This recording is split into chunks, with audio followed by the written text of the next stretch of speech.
In this video, I'm going to be talking about debt and automation, two concepts that have arisen within our current Vaeshya era and are proving to be the two levers on which the shift to Shudra is going to happen. Before I begin this video, I want to say this. In preparing for doing the videos in this project, I have really wanted to avoid presenting this as some sort of a doomsday scenario. I feel like there's a lot of that stuff out there. People who say, oh, this apocalypse is coming and that apocalypse is coming. There's always an end and a new beginning to any culture, to any idea, to any industry. And for the people who have not adopted the new way or do not adopt it fast enough, there's usually some pain for them in making the crossover at a time when it isn't easy. Throughout history, you can look. Here we stand, and humanity is sitting in a place where we're living longer than ever. There are more abundant resources than ever in this world. There's actually more peace. I know we hear about war a lot, but you have to understand that there was a time when every single one of our ancestors had a real threat of either an animal predator attacking and killing them, or being raided by a neighboring tribe and having to fight, kill, or die in that conflict. That was a real concern for every one of our ancestors at a particular time. Now, I don't know about you, but I don't go to bed at night worrying if a wolf is going to come in and eat me. And while there may be some violence on the streets from time to time, I really don't worry that I'm going to look down my personal street and see an armed band of warriors coming to take my shit. So what I'm talking about is a change. It's not a destruction of things. Some people will have great benefit, and some people will have some pain as they try to adapt. I want to make that really clear. As an example, maybe I can frame this as though this discussion, I was having this discussion with a blacksmith, having a discussion about the automobile. So there's the blacksmith. I said, hey man, how's it going? Oh, it's going pretty good. Well, have you heard about this new thing? The horseless carriage? Yeah, I've heard about it. It's not going anywhere, man. That thing is so slow. Takes forever to crank it up. It's just like nobody's ever going to use it. I mean, you got to fill it up with all kind of stuff. Some of these things run on steam, man. That stuff is hot. You know what? Horses are good. I'll take a horse any day. You know, people bring their horses in. All a horse needs is some hay and some new shoes. And I tell you what, I'm killing it with these shoes. Oh, and sometimes, I'll make a harness here or there. Getting some good use out of this, we've been doing it for generations. This is, every once in a while a newfangled thing comes along. Now, that was the place that most blacksmiths stood when it came to the automobile. But the interesting thing about it is that there was a minority who, having a forge, having some metal skills, having some mechanical skills from working on different mechanical things, actually became the first mechanics who started taking in cars as people started to get them, twos and fews, and became known as, oh yeah, he's the blacksmith who could fix an axle for you if it breaks. And blacksmiths started making improvements to the cars. It was actually the guys who had for generations relied on the horses who put the other blacksmiths out of business, who didn't have any knowledge about cars. And as the horses started to decline, when was the last time you saw a blacksmith? But there's plenty of mechanics. So that's what I mean by the evolution, and that's what we're talking about today. So this is about what is going to cause the decline of cars, as it were, the Vaeshya society we see, and the rise of a new Shudra era, which is actually already happening. So I'm not talking about a future prediction. This is not a prediction. This is a description. This is like that moment with the blacksmith and the guy. I'm telling you, the cars are on the road, metaphorically. The cars are on the road. This is not a future thing. This is a thing that a very small group of first adopters are already doing, and they're going to be the ones who benefit, and not in a long time. I'm talking like under 10 years, maybe under 5. And their participation is actually going to increase this process. Okay, so let's talk about first debt. Then we'll talk about automation, and then we'll talk about how the confluence of the two in our world is bringing about this change and is bringing about a competitive advantage for the Shudra mindset. The first thing is debt. We talked in the evolution of money a little bit about the ledger balances that existed from the beginning of the merchant days. Basically, I owe you. I owe you something. You gave me something. I didn't pay you right away. I owe you. I'm indebted to you. And you have extended credit to me. Credit is all about trust. Right? If you don't trust somebody, you make them pay you right then. And if you think about what it takes to establish that trust, we now have a lot of systems for that. So you go to somebody who's a creditor, who's going to give you a loan. Now, whether this is a mortgage on your house, whether this is you're applying for a credit card, what are the things that they want to see? 2 things. Always, right? Now, if they're a really lenient creditor, or they have some other mechanism going on, they may only want 1. Or if it's not that much credit, they may only want 1. But what are usually the 2 things? 1, they want to see proof of income. Some pay stubs, a tax return, something to show that you've got a means of making money and that amount makes sense for you to be able to pay the payments that you're talking about. So, for instance, if your payments on this, if you're setting up some sort of a loan where your monthly payments will need to be $5,000 a month, say a business loan, but your current income is $500 a month, I don't really need to see any more, right? It's probably not a good idea to make that loan. It's not a good idea to extend you credit. The other thing nowadays, what we have is what's been developed by creditors to essentially communicate to each other is a credit report, a credit score. Right? So it's your ability to pay, and then the credit score represents your willingness to pay. It's other people saying, just like if you had a group of friends and it's like, hey man, John asked me for like $500. He says he's in a tough spot. And your friends are like, yo, don't give him any money, man. I've given him so much money, he never pays me back. That's all that a credit report is. That's it. And your credit score is just a reflection of speaking back and forth between creditors.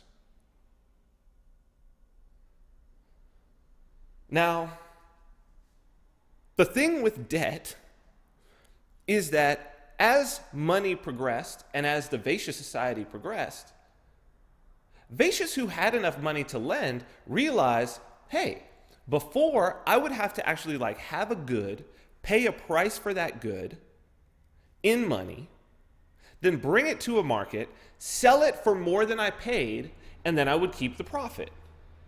But when you have more established systems of money,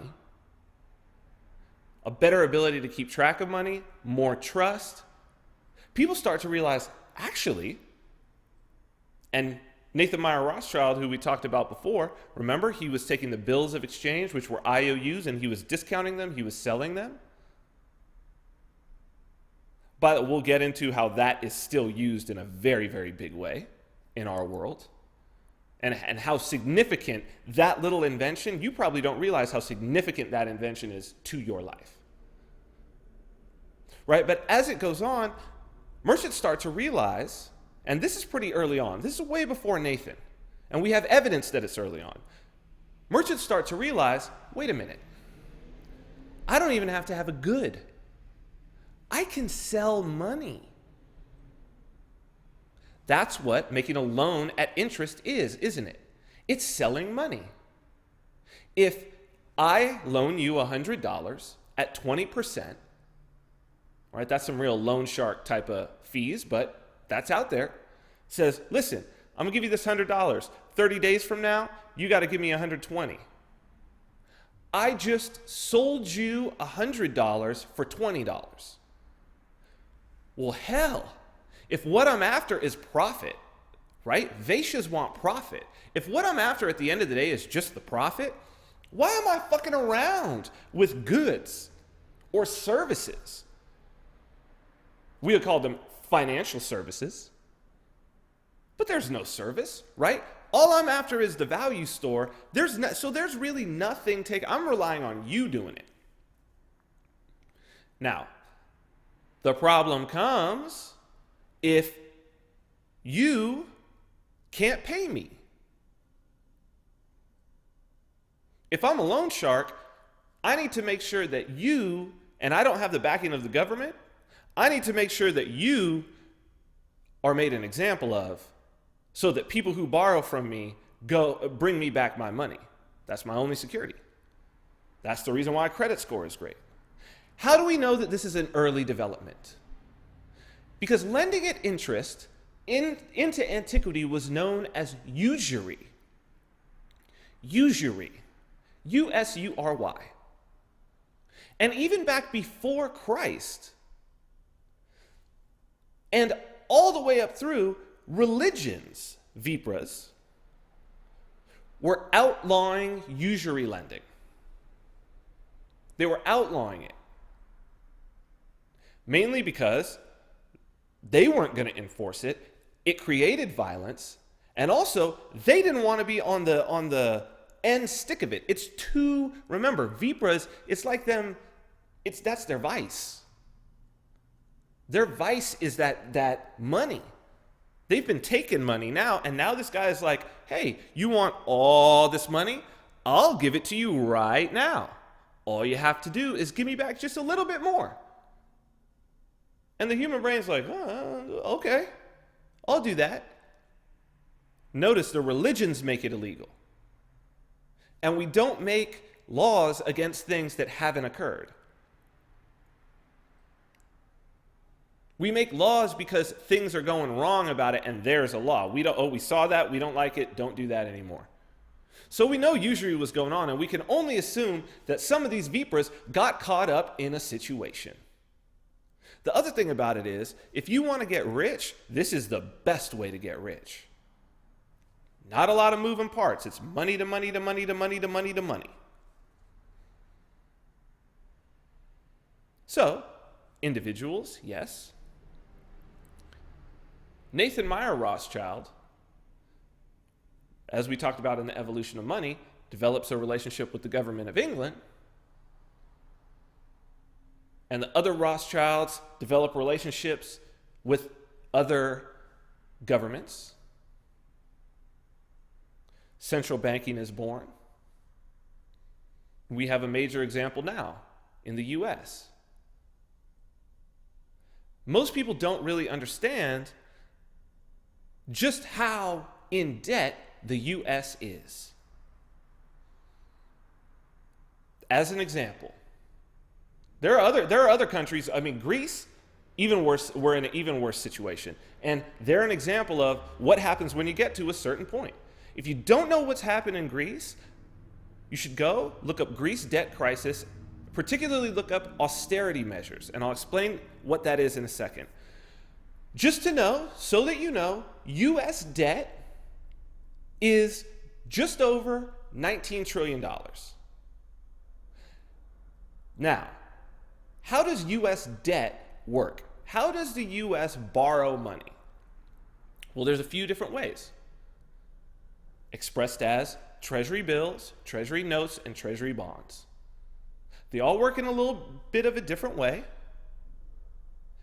Could be interest, that basically the outside people you buy, I could, that's an investment, and I get interest over time, the government paying it back. Or go to Nathan Meyer Rothschild's way. They do treasury auctions of discounted bonds. So it'll say, okay, I'll buy, this thing is going to pay off $10,000 in 10 years. Okay, I'll buy it for $8,000. I get it, I wait 10 years, and give it back, and the US government gives me back $2,000. Okay, fine. So most of the debt is owned, it's owned all over the place because it's a public auction. Members of the public can buy it, other governments can buy it, banks can buy it, our bank can't buy it. They have to go back into the open market, but there's a bond market and there's a treasury bill market. And they get traded around. But at the end of the day, what it really is you're trading around a promise to pay, just like Nathan Meyer Rothschild and his bills of exchange. That's what they are. They're bills of exchange. And as this starts out, I mean, who's a better debtor to have than a government? Because we know government income, right? They tax their citizens. We could take a look. Okay, they're taking in these taxes. But the problem is that this system has evolved to a point where even major economies like our own, the outstanding debt, $19 trillion, almost $20 trillion. The GDP, annual gross domestic product of the United States, less than what we owe. We owe more than the GDP. What is GDP? It's basically everything that's produced, the value of everything that's produced by the country. It's not what the government takes in taxes. Don't view it that way. View it like this. Let's say you make, personally, your total income, all the money that you make in a year is $100,000. And you are $102,000 in debt. Okay? Everything. And then that debt comes due, or else you can't work anymore. I want you to imagine that scenario. Imagine what that looks like. Every month, the amount of debt that you have to pay in order to go and work the next month and earn any money at all, any money. And you have to use money to pay for food, housing, all of that. Imagine that you cannot pay off the full amount and that you actually have to borrow additional to even just pay off the amount. And then the next month, more. It's not just at the point where it's 100% of what the government takes in. It's 100% that the government owes. It's 100% of everything produced. It's 100% of your paycheck and my paycheck and every piece of fruit grown and every newspaper delivered. Yeah, on that level. Of every bit of oil brought up from the ground, of every piece of timber cut, of every hour of labor by every individual in the entire country.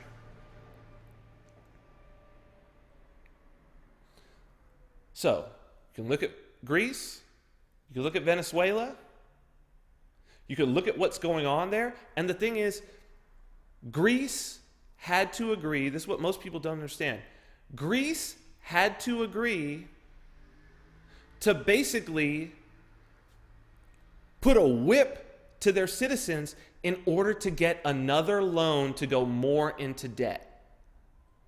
There have now been 11 rounds of austerity measures. 11 rounds of you need to fire more people, cut more benefits, cut more services, and collect more taxes.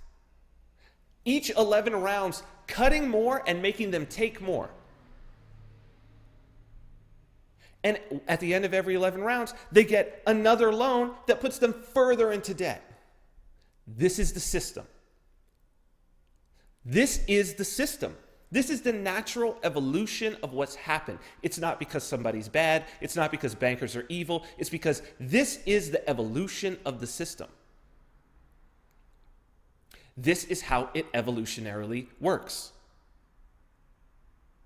Remember, every age, every concept sows the seeds of its own destruction. It sows the seeds whereby the next thing has a competitive advantage. So when you reach a point where your country is so indebted that basically it doesn't pay to work. Like, at what level are you taxed so much that it ceases to pay to work? At what level? I mean, the thing is, as it stands right now, most people get a tax return who don't make above a certain amount of money. How many people would stop working if the amount of money that's in that tax return was never returned? Right? When does that shift? The thing is, a government deeper in debt can't help but raise taxes because eventually the debtors, the creditors, are not going to loan them any more money. They're not going to let them buy money anymore. I don't want to go into like deep finance. There's so much on this out there, but I think it's really never just simplified down to what it means for the average person. It's always couched in like investor lingo of what you should be investing in.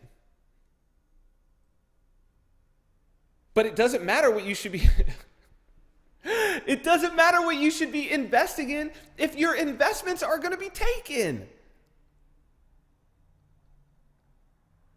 If all of the money that's going to be in your pocket is going to be taken to a point where it doesn't make sense for you to participate in the market. First, okay, that's the first thing, debt.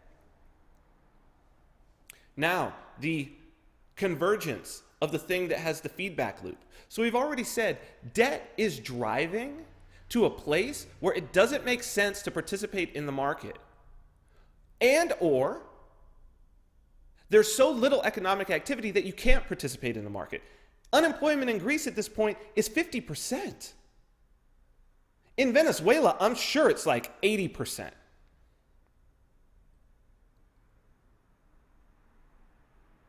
Okay. What has the confluence? What also has a feedback loop? Perhaps the debt wouldn't be so bad. The debt situation wouldn't be so bad, and we could maybe see a situation where, fiscal responsibility will clean this up. That's what people will say, we just need to spend less. We can really do it. We can knuckle down. We can spend less. We can work hard. But that makes an assumption. It makes the assumption that people are going to make the same amount of money. People are going to make the same amount of money. Right? So like if you're in debt, and let's say you have $20,000 worth of debt, you make $40,000 a year, you say, okay, I'm going to take the next 4 years, I'm going to find a way to pull $5,000 out of that $40,000. And I'm going to pay off this debt. I'm going to have it paid off in 4 years, $5,000 every year. I'm really dedicated to it. I'm going to cut all my expenses. I'm going to do that. And people do it. But what happens when your job is gone? How do you pull $5,000 out of nothing? And what you have happening right now, and like I mentioned in the last video, it is here. It is here now, right now. When the self-driving cars, I mean, you see what I'm doing this May 2016? There are already Tesla cars with autopilot on the road that require a human being to be there, but they will drive you on your own. And there's video out there of a dude, friend just sent it to me, of a dude knocked out asleep while the car drives. But when the Google cars hit and the laws pass, and the Uber cars hit, and whoever else is going to make them, Apple's talking about making them, Tesla's going to probably be way far ahead because Elon Musk is already landing rockets, self-landing rockets. If he could self-land a rocket in the ocean, he can definitely drive you to work in a Tesla, automated. When that hits, it's going to become more obvious, but what I'm saying is this. Uber, right? People have said, oh, it's great. I was out of work. Uber put me back to work. I'm driving for Uber. I'm driving for Lyft. But the other thing about Vaeshyas and the other thing about profit is, what is profit all about? It's about buying low or producing low and selling high. If you can change either one of these numbers, it alters your profit. If you can increase the price of something while making it at the same price, your profit goes up. Or if you can reduce your costs while selling at the same price or even selling at a lower price, right? If you reduce your costs, you can undercut the competition. That's how Walmart gets low everyday prices, right? Because they work hard to find the person who's got the cutthroat rate. They've got a whole system down for that. So, in the mix has always been, in industrial times, and let's talk about the word industry. Okay? It's come to mean corporations, businesses, and whatnot. But the word industry didn't start like that. The industry was a virtue. In fact, Benjamin Franklin had 13 virtues. There are things like moderation, humility. Industry was one of them. And he said that it was always be at work at something valuable. Don't waste time. So the Industrial Revolution, what it was about was basically increasing the productivity of an individual person. That basically started out in the textile industry, where you already had weavers, very skilled workers at looms, weaving, something passed down through the generations. Very difficult to do, something that takes a lot of skill. If you've ever seen a manual loom for weaving fabrics and textiles, very difficult, very time consuming. The first industrial machines, the first factories were automated looms that now somebody never had to have any training and they could use it. The same sort of thing that Kshatriyans got from Vipras when it went from a bow that someone would have to train to be an accurate archer to a crossbow that you could just bring somebody out the field and be like, boom, or a gun. Right? You don't need years of training. You could lower the training down to weeks of training to use a gun. And when this Industrial Revolution happened, and these factories were churning out textiles, because technology increased productivity. It made a single human being more powerful and more productive per man-hour worked. Right? It changed the labor market. And that was why textile workers had lived comfortable jobs. They had guilds. They were relatively protected. Union workers, right? A guild is like a union. There's a weaver's guild. And they're skilled, and they only train a certain number of people, so they keep the market level. They don't let a lot of people in to understand this is how guilds worked. It was an early unions. But then, boom, here, you could just put anybody in front of this thing. In fact, you could put a child. They had plenty of child labor, and you could pay them next to nothing. They don't need to be skilled. And those weavers started a little bit of a kind of a revolution because they were pissed, fighting what was coming. That was the Luddites. You may have heard of them. Well, Lud is supposedly a dude who was the first one to go and break one of these machines. So they would go and protest and they would break these machines, the Luddites. And they were the old weavers. But guess what? They lost. And you see the same thing throughout history. You see a situation where, yeah, well, working conditions are shit. We want $15 an hour now. We want this. All it's doing is saying, wait a minute. Can I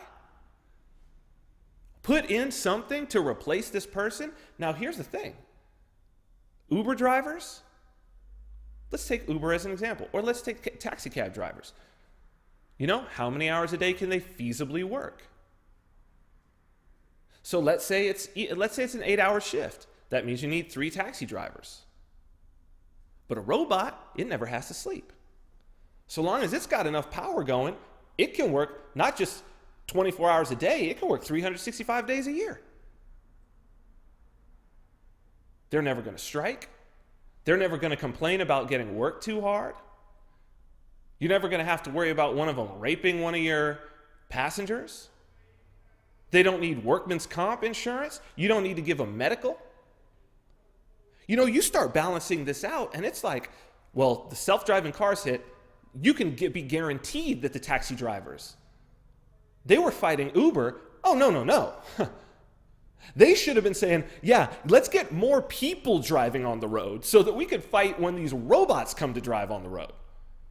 Because that's going to be, whoop, those same taxi cab companies that were fighting Uber, like, no, it needs to be these people, they've worked hard, they're certified, they're all this, and screw these guys. Those are going to be the same guys who are like, bye guys, because we're putting in an all-robot fleet. Sorry, here's your walking papers.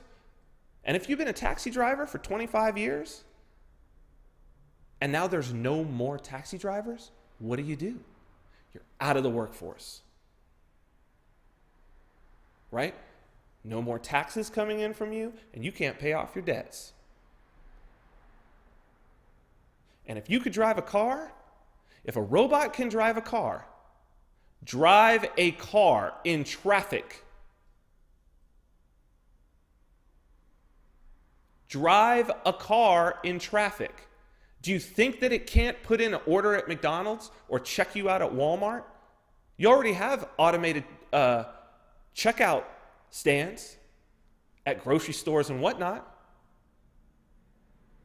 And how has that reduced the number of people that need to be checkers? And that's a low end of it. The other thing about it is automation and the ability to automate is become so cheap now. Go Google Arduino, Arduino. That's a programmable microcontroller. You could buy one for like $20 on Amazon, and with it, honestly, you could power a drone. You could automate your entire house with a single one. And communicate through Wi-Fi so that it'll tell you what's going on in your house. This shit is here. It's being used. These things are being produced.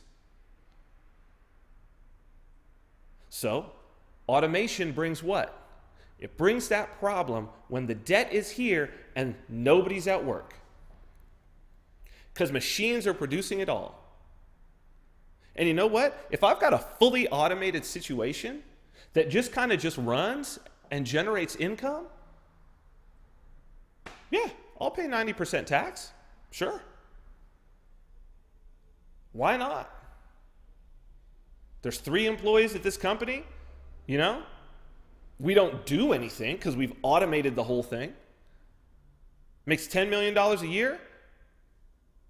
You know, you want 9 and I'm just going to keep my 200 grand and walk. Okay, fine. Especially since nobody's working. So the prices of everything are rock bottom. Fuck it, take it. I'm the only person with money in this bitch. This is here, right now. I want you to think about your job and think if it can't be automated. And if you think it can't, I'm going to tell you you're wrong. You're wrong. And if you really research online, you'll probably see that it already has been automated or they're playing around with automating it. I don't care if you're an artist. I don't care if you're a musician. I don't care if you're a programmer. That's machine learning. Doesn't matter what you do. God forbid you work for the government. God forbid you work in a bureaucracy. Because that's all too easy. So this is something you got to consider. I'm not saying that you got to panic about it, but there are some things that you can do. That's going to be in a video or two forward.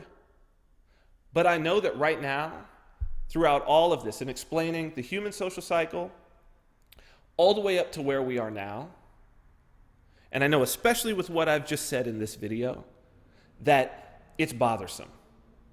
It's got to be creating a little feeling in your stomach, and the human nature and our natural human response is to be like, nope, denial, don't want to hear it. That's the first thing. Denial is first, right? The steps of the grieving process, denial. It's not happening. What he's saying isn't true. So what I'm going to do in the next video is we're going to take a trip back. Remember the serpent tells the truth? The revelation in Genesis? We're going to take a trip back to Genesis, and I'm going to explain to you how that has something to do with the human social cycle. And not only that, if you're a religious person, it will, I would hope, prove to you that this concept, because this concept is at the core of your religion. And I'm going to show you how this concept, I'm going to start in Las Vegas and take you in like 3 degrees of separation, to start in Las Vegas on something you know, and take you in 3 degrees of separation back to Genesis.